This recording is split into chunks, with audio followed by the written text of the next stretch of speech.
Doctor BR Ambedkar పై అనుచిత వ్యాఖ్యలు చేసిన అమిత్ షా వెంటనే రాజీనామా చేయాలి.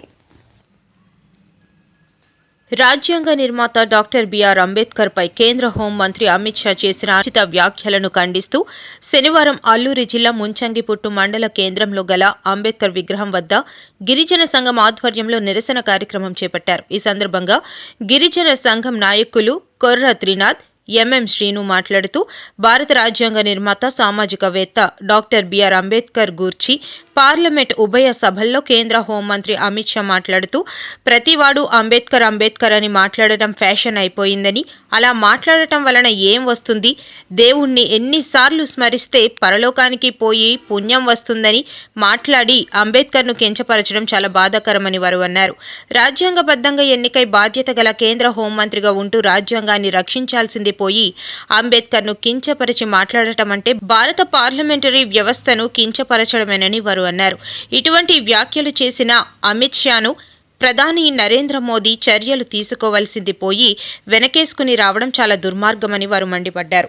అంబేద్కర్ పై అనుచిత వ్యాఖ్యలు చేసిన అమిత్ షా కేంద్ర హోంమంత్రిగా ఉండే అర్హత లేదని, వెంటనే రాజీనామా చేయాలని, అమిత్ షాపై క్రిమినల్ కేసు నమోదు చేసి అరెస్ట్ చేయాలని డిమాండ్ చేశారు. ఈ కార్యక్రమంలో సిపిఎం సీనియర్ నాయకులు నర్సింగ్ పడాల్, గాసిరం దొర, భీమరాజు, ఆదివాసీ మహిళా సంఘం అధ్యక్షురాలు ఈశ్వరి, నాయకులు శంకర్రావు, డోమ్రు, మూర్తి తదితరులు పాల్గొన్నారు.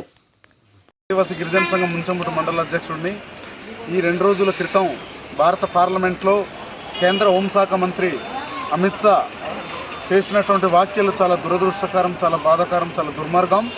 అమిత్ షా రాజ్యాంగబద్ధంగా ఏవైతే రాజ్యాంగబద్ధంగా ఎలక్షన్ జరిగాయో ఆ ఎన్నికల ఆధారంగానే రాజ్యాంగబద్ధంగా జరిగిన ఎన్నికల ప్రకారం ఈరోజు అమిత్ షా ఎన్నుకోబడి కేంద్ర హోంశాఖ మంత్రిగా గడిచిన 3 సంవత్సరాలు అంటే 3 పర్యాయాలుగా 15 సంవత్సరాల పైనుండే ఈరోజు అమిత్ షా ఎంపీగా గెలుస్తూ అదే అంబేద్కర్ గారు రాసినటువంటి రాజ్యాంగబద్ధంగా ఎన్నుకోబడినటువంటి అమిత్ షా ఈరోజు రాజ్యాంగాన్ని కించపరచడం అనేది ఇది చాలా దురదృష్టకరం, దుర్మార్గం.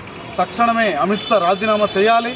అమిత్ షాకు వెనకేసుకొచ్చినటువంటి నరేంద్ర మోడీ కూడా ఈరోజు బీజేపీ ప్రభుత్వాన్నే ఈరోజు ఐక్యరాజ్య సమితి ఒక తీర్మానం చేసి వెంటనే భారతదేశంలో ఉన్న బీజేపీ ప్రభుత్వాన్ని బర్తరఫ్ చేయాలని చెప్పి ఈ సందర్భంగా డిమాండ్ చేస్తూ ఉన్నాం.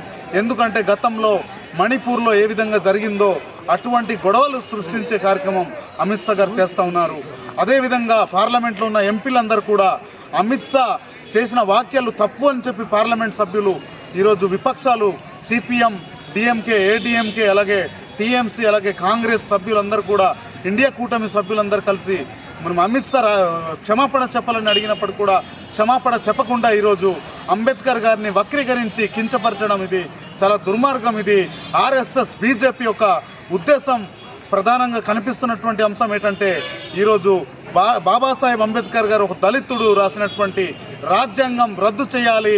ఇక్కడ ఆర్ఎస్ఎస్ బీజేపీ ఏవైతే లక్ష్యంతో పెట్టుకుందో మనుధర్మ శాస్త్ర సిద్ధాంతాన్ని, అలాగే ఈరోజు భారతదేశ వ్యాప్తంగా ఉన్నటువంటి రాజ్యాంగాలన్నీ, చట్టాలక్కలు, రిజర్వేషన్ రద్దు చేయాలని చెప్పి ఆ ఉద్దేశపూర్వకంగానే కుట్రలో భాగంగానే అమిత్ షా ఈరోజు ఇటువంటి మత కలహాలు, ఇటువంటి రాజ్యాంగ నిర్మాతలకి వ్యతిరేకించడం అనేది చాలా దుర్మార్గం అని చెప్పి మేము తీవ్రంగా ఖండిస్తున్నాం. ఈరోజు అంబేద్కర్ విగ్రహం ముందు ఈరోజు గిరిజన సంఘం ఆధ్వర్యంలో ఈరోజు నిరసన చేయడం కార్యక్రమం జరుగుతుంది. ఎందుకంటే గత 2 రోజుల క్రితం పార్లమెంట్లోనే ఈరోజు కేంద్ర హోంశాఖ మంత్రి అమిత్ షా గారు డాక్టర్ బిఆర్ అంబేద్కర్ రాజ్యాంగ నిర్మాత, అలాగే రాజకీయవేత్త ఇలాంటి వ్యక్తిని ఈరోజు అనుచితంగా ఈరోజు ఆయన కించపరిచే విధంగా ఈరోజు మాట్లాడడం జరిగింది. దానికి నిరసనగా ఈరోజు డాక్టర్ బిఆర్ అంబేద్కర్ విగ్రహం ముందు ఈరోజు నిరసన కార్యక్రమం చేస్తున్నాం. అందుకే ఈరోజు ఏదైతే ఒక కేబినెట్ హోదాలో ఒక కేంద్ర మంత్రిగా ఉండి రాజ్యాంగబద్ధంగా ఎన్నికైనటువంటి ఒక కేంద్ర మంత్రి అదే రాజ్యాంగ నిర్మాతకి ఈరోజు పార్లమెంట్ సాక్షిగా ఈరోజు అది కించపరచడం అనేది అది కరెక్ట్ కాదని చెప్పేసి ఈ సందర్భంగా మేము ఖండిస్తున్నాం. అందుకే ఆయనకి ఎట్టి పరిస్థితుల్లో కూడా ఆయన కేంద్ర మంత్రిగా కొనసాగే అర్హత లేదు. అందుకే ఆయనకి రాజ్యాంగం మీద ఆయనకి ఏ మాత్రం గౌరవం ఉన్నా, మర్యాద ఉన్నా ఆయన ఇమ్మీడియట్లీగా తక్షణమే రిజైన్ చేయని చెప్పేసి ఈ సందర్భంగా డిమాండ్ చేస్తున్నాం. అదే కాకుండా ఏదైతే డాక్టర్ బిఆర్ అంబేద్కర్ గారికి ఈరోజు కించపరిచి మాట్లాడే వ్యక్తిని ఈరోజు ప్రధానమంత్రి నరేంద్ర మోడీ గారు కూడా ఈరోజు ఆయనకి వెనుకోసి రావడం అనేది ఇది కరెక్ట్ కాదని చెప్పేసి సందర్భంగా తెలియజేస్తున్నాం. ఇది భవిష్యత్తులో ఏం జరుగుతుందంటే ఖచ్చితంగా బీజేపీ ప్రభుత్వం ఏదైతే అనుకుంటుందో రాజ్యాంగం రద్దు చేసి రాజ్యాంగం స్థానంలో ఈరోజు మనుధర్మ శాస్త్రం తీసుకొచ్చి నడుపుదని చెప్తుందో అది ఖచ్చితంగా భవిష్యత్తులో జరిగే కార్యక్రమం ఉంది. దానికి అందరూ కూడా భారతదేశం ప్రజానికి అందరికీ కూడా ఈరోజు ఖండించడం అవసరం ఉంది. బీజేపీ మంత్రుల్ని కూడా ఖచ్చితంగా వ్యతిరేకించాలి. వాళ్ళని తక్షణమే ఈరోజు క్రిమినల్ కేసు పెట్టి బొక్కలతో అని చెప్పేసి ఈ సందర్భంగా ఆదివాసీ గిరిజన సంఘం ద్వారా డిమాండ్ చేస్తున్నాం.